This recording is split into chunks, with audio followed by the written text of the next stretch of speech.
Hi everyone, welcome to today's Facebook Live.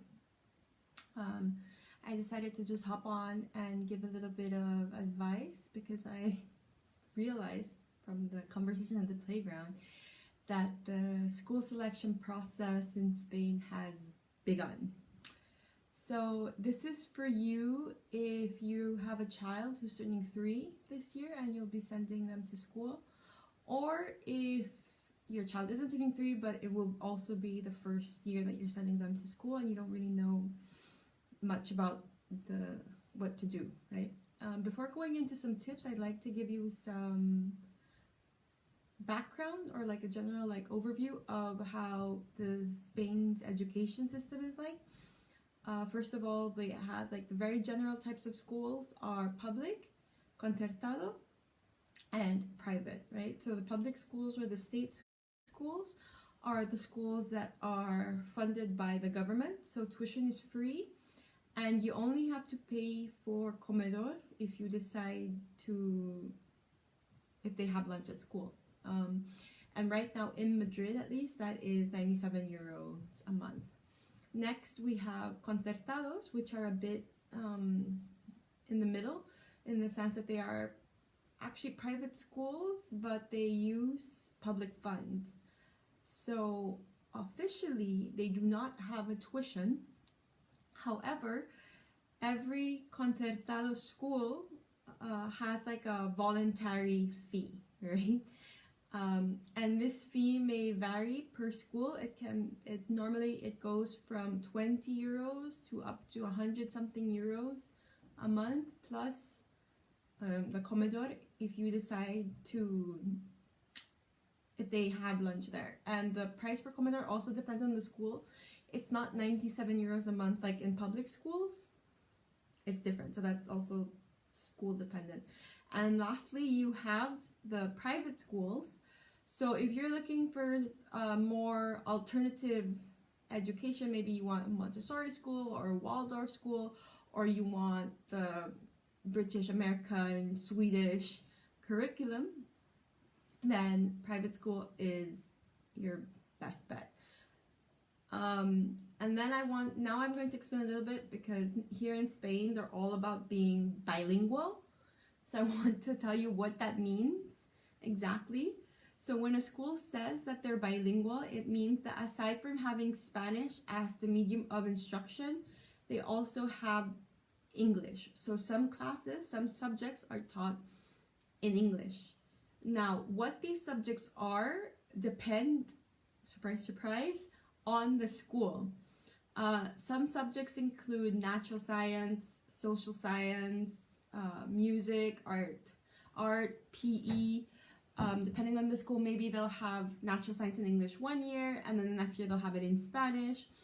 But so basically, when a school says that it's a bilingual, it just means that it teaches subjects in English, but it does not specify what exactly those subjects are. So that's something that might be important to you.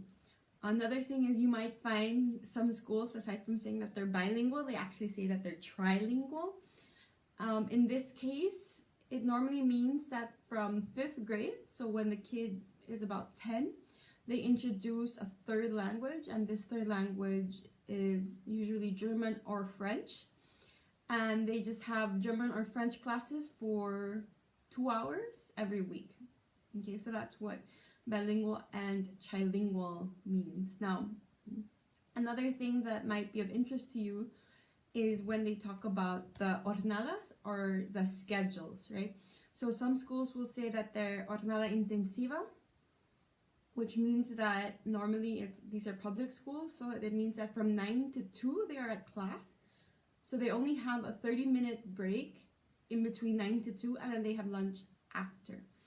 While other schools will say that they're jornada partida, so if it's public or the exact schedule varies, so it's either from 9 to 4 or from 9:30 to 5. They're at school, but in the middle of the day, they have lunch. So that's the difference, okay?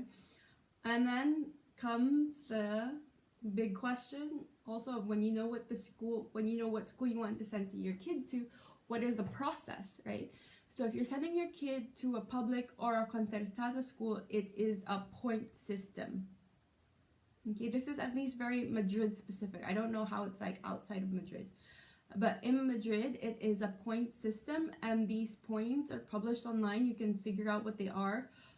Basically, you get 3 points if you apply for a school that's in the same, I don't know what the word is, like area as you. Like, let's say you apply for a school in Madrid and you live in Madrid, then you get those 3 points. But if you apply for a school in Las Rozas, but you live in Madrid, then you only get 1 point.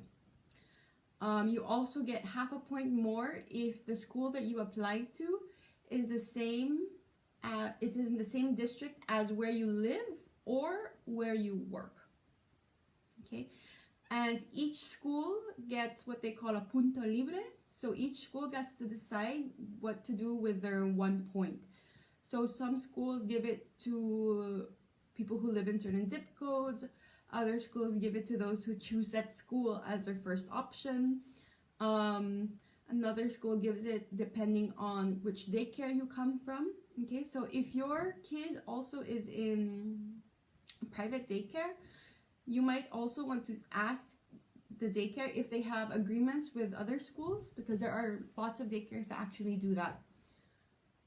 Yeah, so that's the so it's a point system, and then because the public school and the concertada schools are through public funds, so it's the same process in the sense that you'll have one form, and then within that form you'll have like up to 6. You can put up to 6 schools, public or concertada schools, and then they'll assign you the points, and then they will publish this in the school of your first choice.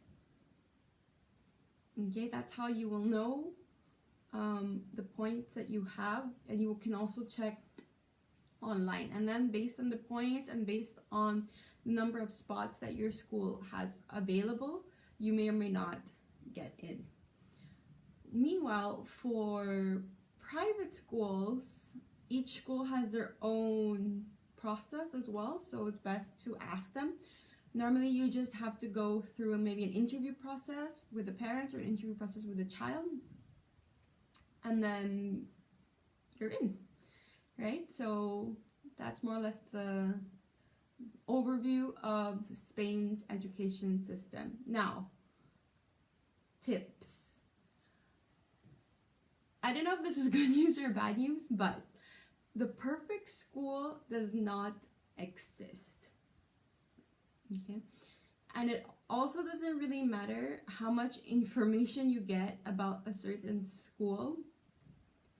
That will not make you magically know that this is the right school for you, right? Or maybe, you know, just knowing how they do this one thing, then you'll know that it's the perfect school for your child.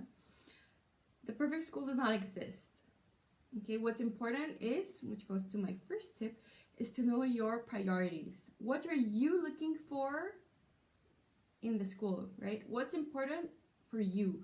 What do you expect from the school, or what do you want your child to learn at the school? Now, I'm going to go through a list of possible priorities. Now, this isn't a list that I want you to be like listening and then writing down everything that I say, okay? Because that's not what I want. I want you to listen. And if you hear something that strikes a chord with you, or that you feel, oh, yeah, that's important to me, okay? Then maybe you can write that one down. But this is not something where I want you to be writing down every single thing that I say, okay? It's just to kind of give you an idea of what are the possible things that could be important to you. Okay, so there is the location of the school, right? Logistics, how that will work for your family. There is the schedule. Again, you have jornada intensiva and jornada partida, and also it depends on the school that you send them to.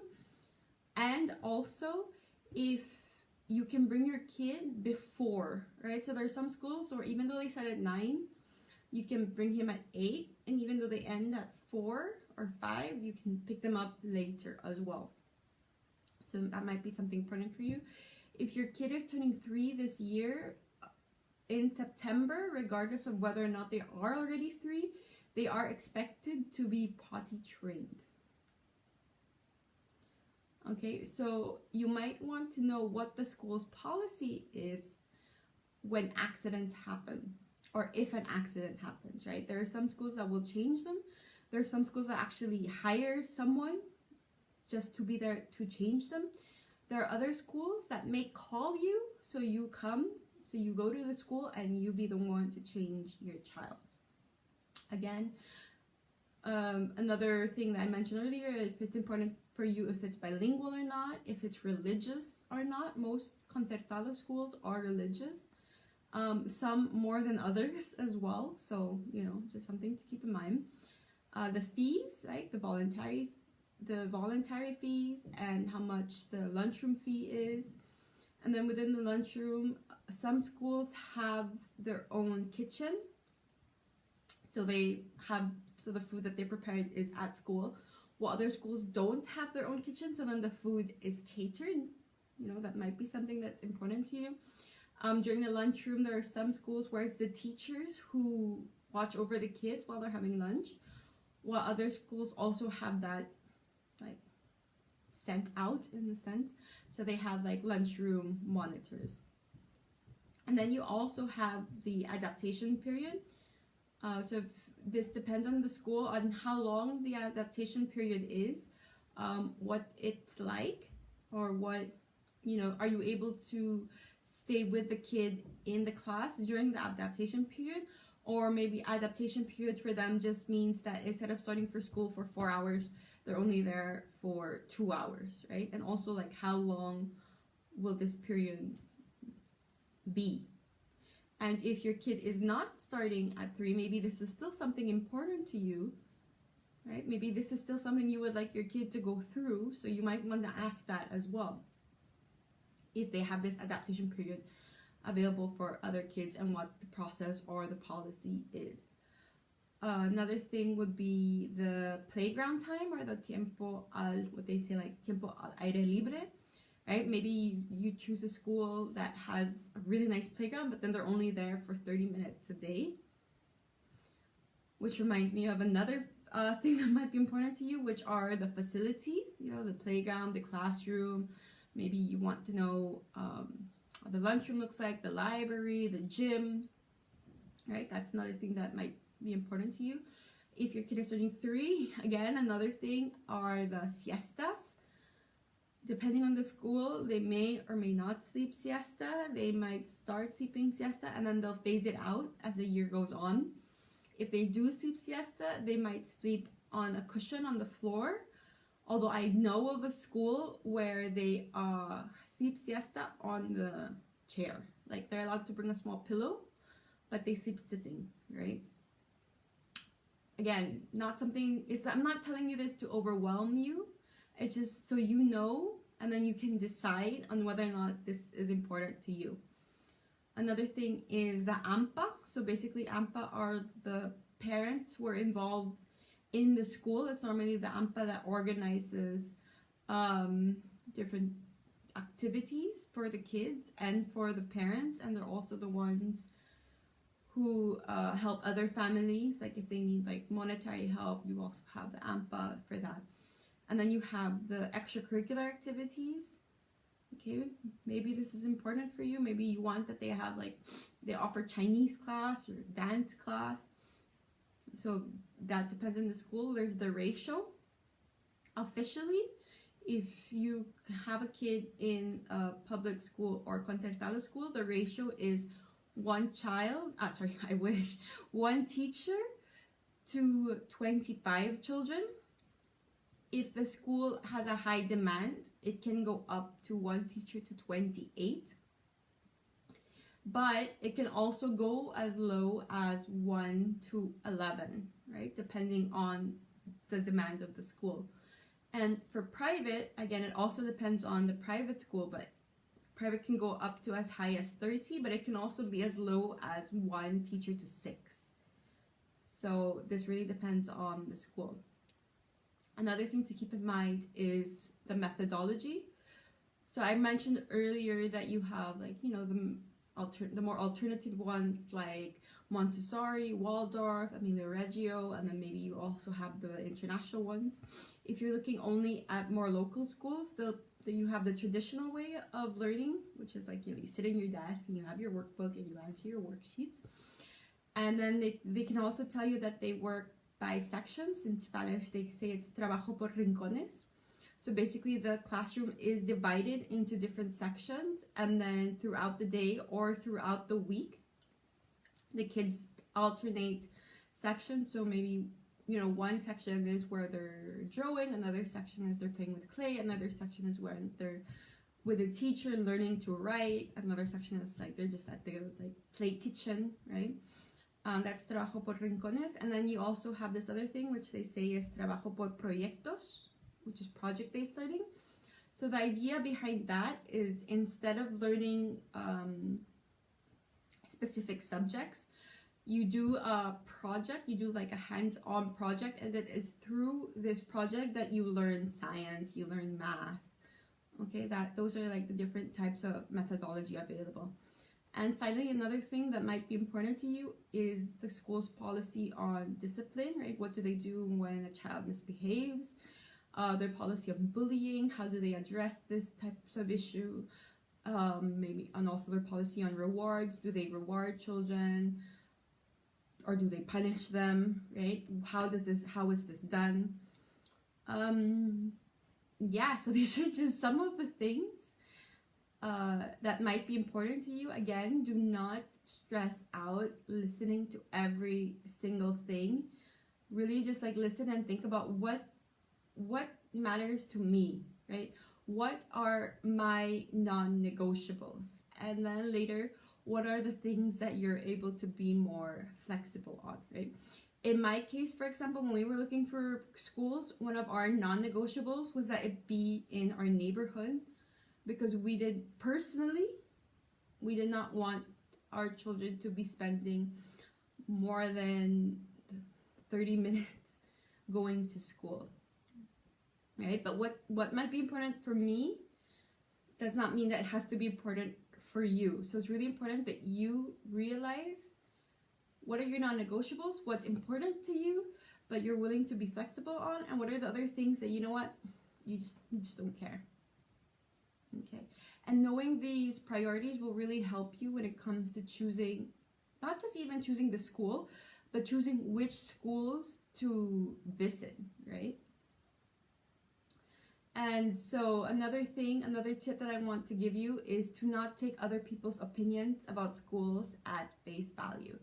So the first tip was all about knowing your priorities. Well, the second tip is kind of to remind you that your priorities might not be, or probably aren't actually, the same priority as another person. So while I do recommend that you speak to parents whose children are at that school, dig deeper. Okay, ask them if they say they like the school or they don't like the school. Ask them why. Try to get concrete examples, because they might not like the school. Maybe they like the school because the school gives a lot of homework, but maybe that's not something that you want. Okay, we're all different. We have different priorities. We're looking for different things. So do not take someone's opinion as fact.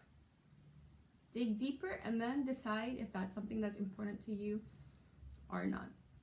Right? So that's the second tip. The last tip is to be conscious of your family situation. So let's say that you only plan on being here for the next year or 2-3 years, and your kid's starting infantil, right? Your kid's starting preschool, then maybe you really would want to only focus on looking at preschools, or when you go to other schools, just really focus on how it's like from the ages of 3 to 6. But if you plan on being here for the long term, you have no plans of moving, or this is like where you're gonna be, then maybe you might want to also look at the primary part of the schools, right? Because maybe you'll find a school that you'll like for preschool, and then primary comes and you're like, no, or vice versa. right? So it's just another thing to keep in mind, that schools are a long-term investment. It's not just about what's going to happen that first year. Ideally, your kid is at the same school for many years. Yeah, so just to kind of summarize again, the 3 tips that I give are: know your priorities, okay? And that's only something that you decide on. No one can tell you the answer to this. Don't take other people's opinions at face value. Always dig deeper. And lastly, be conscious of what is your family situation, right? It might be more than just that first year. So it's, when looking for schools, you might want to keep a more long-term view in mind. So that being said, as a parenting coach, one of the things that I do is help you make decisions, right? And choosing the school that your kid will go to is actually one of the bigger decisions that you'll make during their childhood. Because it's not only, like I was saying earlier, it's not just about what will happen to them in September, but it will affect how they will be like, or how their lives and your lives will be like for all the months or even years to come. And so I really want to help you make this decision from a place of confidence and security, right? And I also want to teach you how to make decisions quickly and efficiently, because choosing a school isn't just one decision. It's actually a lot of small decisions that lead up to the school. You know, like I mentioned earlier, it's knowing what your priorities are, and then knowing which schools to visit. And then when you actually do visit the schools, what are you going to ask them? And then once you have like this information, what school will you choose? Will you choose the school that you love but you don't think you'll get in? Or will you choose the school that you know that you'll get in but you don't really like as much? Right? These are all like decisions that kind of like stay here in our head, that we keep like going back and forth on, that clutter our mind, that take up a lot of our time and energy. And it's not just the time that you spend researching schools and visiting schools, which is also a lot of time. If you go to open houses, I would say an open house is about 2 hours long, so multiply by that, by how many you plan on going to. That's a lot of time. But it also takes up our presence, right? Our mental space. Like, maybe we are with our child, but in that moment we're not able to really be fully present because we're too concerned about the school that they're going to go to in September. And we have, as parents, we have more than enough things to, to think about. And I'd like this to be like one less thing that's off your list, that you know that you can decide to do, like confidently and securely, knowing that this is what you're supposed to be doing and this is the school that's the best option for your family right now. And this is why I've decided to do a special offer of 3 sessions for only 197 euros. So it's 3 sessions because it's designed to guide you through the whole process, from realizing what your priorities are to then actually applying for the school. Right? Because in between there's going to be lots of small decisions, and you might get confused, you might get overwhelmed with all the information. You might start hearing someone say, oh, but for me it's really important, and you'll be like, wait, but should that be important for me? Right? So I will be there to guide you, so you know what's important for you, and no matter who you talk to, you are just so confident and secure in what you want that you will not be distracted by others, and you will know exactly what you want from a school, and you'll be able to find it. Okay, so again, they are 3 sessions for 197 euros. If you want to learn more, if you want to sign up, or if you're just interested in learning more, feel free to send me a message, and then we'll set up a free 30-minute call to talk about it. Okay, so That's it. I hope that the information I shared with you today is very helpful, and good luck with your search.